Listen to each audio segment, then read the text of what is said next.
My turning point was about 2003, I would say. That's when I started realizing, or at least I put it together, that I'd gained a lot of weight. I was very frustrated. I'd still been drinking. This is after a marriage that failed. I was divorced. And so I had a lot of resentment and guilt built up on me, a lot of emotional strain, and that projected, or at least it manifested itself into my eating habits, my drinking habits, my behavior, my anger. And in 2004, in May of 2004, I listened to some program on the radio talking about healing themselves and curing themselves with just simple stuff, juices, fruit juices, and a cleanse and so forth. And I thought, well, I've done all the many pills and shakes and all these different kinds of things to lose weight and get responsibility for myself. And when I did this simple thing for about 10 days, I saw my health return, or at least get improved, and I felt hope. And then after I felt that hope, I was excited because I lost a lot of weight. I lost 90 pounds, 45 kilos about, and I felt better. That's the best thing. I didn't feel like addicted to anything. I was happy with the fruits and so forth.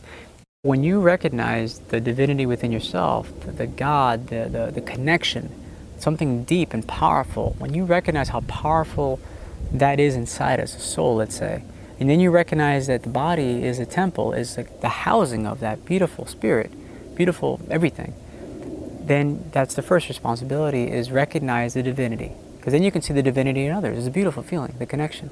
And then second, after you recognize, then you got to do something about it. And to do something about it is basically nurture, protect, care for the temple.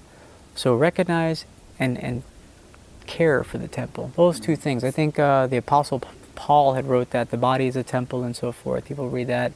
I look at the next step even further, and this may help you or may help others, is instead of just, because the word divine, think about the word divine. It's nice, it's a beautiful word, but myself, I can't connect anything with the word divine. I don't know anything divine. You can't touch it. It's a concept.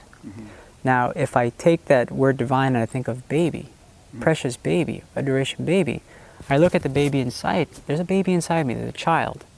And now I can see that. I can visualize a baby. I can visualize caring and loving and adoring the baby. And then if I think of the temple, I think of like a safe place for my baby inside my heart. That kind of thing. And then I can visualize it. And when I share with others the visualization technique, they can also visualize that. Because now when, let's say you have resentment towards your father hurt you very much when you were younger, or your mother did something wrong, my yoga teacher once told me, close your eyes, Anthony, and just visualize the people that have hurt you. Your mom, your dad, your friends, who doesn't matter who it is, a stranger, someone in a religious, doesn't matter.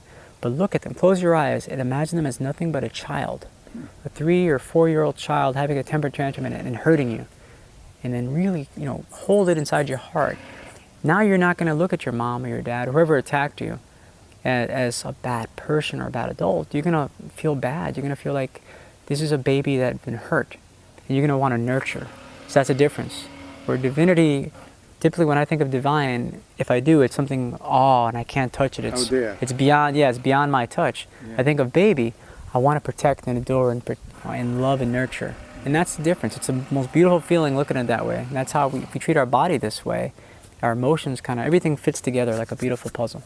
When there is a healing flare-up, a physical healing flare-up, where there be an inflammation site or a fever, there's physical things will show up, but as those physical issues are obvious and apparent, the emotional reaction is explosive. I'd never seen a happy, I feel great, I'm having a, never. It's always like a release. And it's almost like we've built up this trauma and we've protected it, we've cared it, we've invested and committed to our trauma that we don't know how to let go. So it's like a hot coal, that expression, if you hold on to anger, on your hand, you'll burn yourself. Same thing, we've built it up. So when I see that, it's a release. And when the release happens, then I start seeing healing. It goes with that.